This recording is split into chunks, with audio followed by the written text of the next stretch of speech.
Welcome, folks. Today we have a 2016. It's a 2016 Buick Regal. We're doing the oil change on it. As you can see, the oil cap says 5W30 synthetic. We pulled the dipstick out a little bit. We took the oil cap off, and we're about to go up. Once again, if you need to find out your engine size, you look up here. There will be a sticker like that. Anywhere located on your car, it's coming in different colors sometimes, so just check. You'll see your group number there, whatever that group number says. In this case, this car is a 2.0. all right, see you under the car. Okay, folks, we are under the car. Once again, this is a 2016 Buick Regal. This is the drain bolt right here. This is the oil pan drain bolt. It's a 20mm bolt you put on there to take that out. I mean 15 rather. 15mm, you put it there.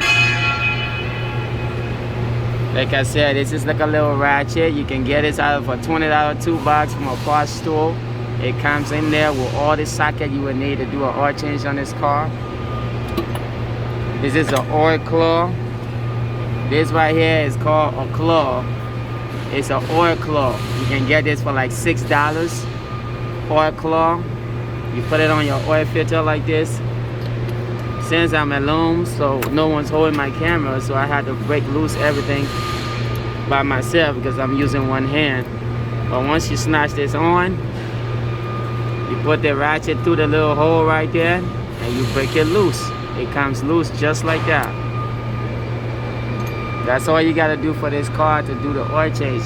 If there's no skid plate, sometimes there will be a plastic covering it. You just take the screws out. The screws will look like this. So that's why it's best to get the little $20 toolbox kit.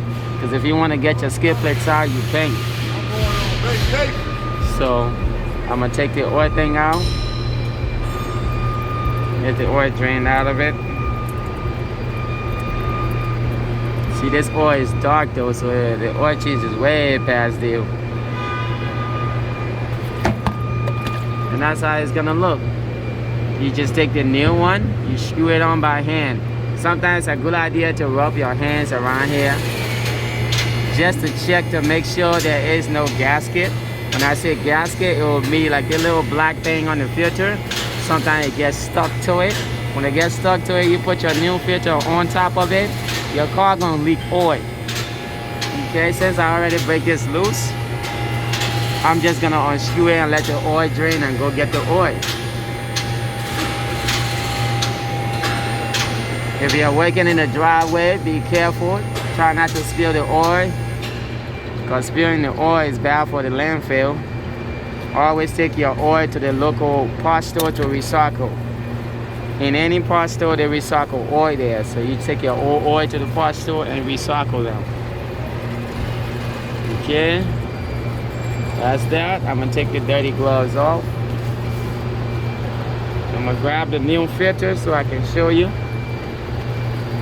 This is the filter I'm using. Firm. Yes, the part number. 2016 Buick Regal 5W30 oil synthetic is what I'm about to put in it. If you're wondering how much quarts I'm gonna put in there, I'm probably gonna put like 5 quarts. So 1 big gallon gonna help solve your problem. So screw it back on. Little tip though, it's a good idea. Get into the habit of rubbing your filter in oil. This way, when you're about to do your oil change next time, it's not so hard to come off. You just rub oil around the gasket. Around that little black piece, just rub oil there. Some people put a little bit of oil inside of it. It helps give the car a jump start. But since the thing is already greasy, I'm just gonna leave it and just do my best. But remember, when your stuff is dirty, try to clean it up before putting the new filter on. Do a nice little wipe down, and you can rub some clean oil around it. And you can screw your thing on by hand. As long as it's tight with your hand, it's gonna be just fine. And put your bolt back in there. It's done. Maybe 5-minute oil change right there. The most is a 10-minute oil change, but you're done with this car.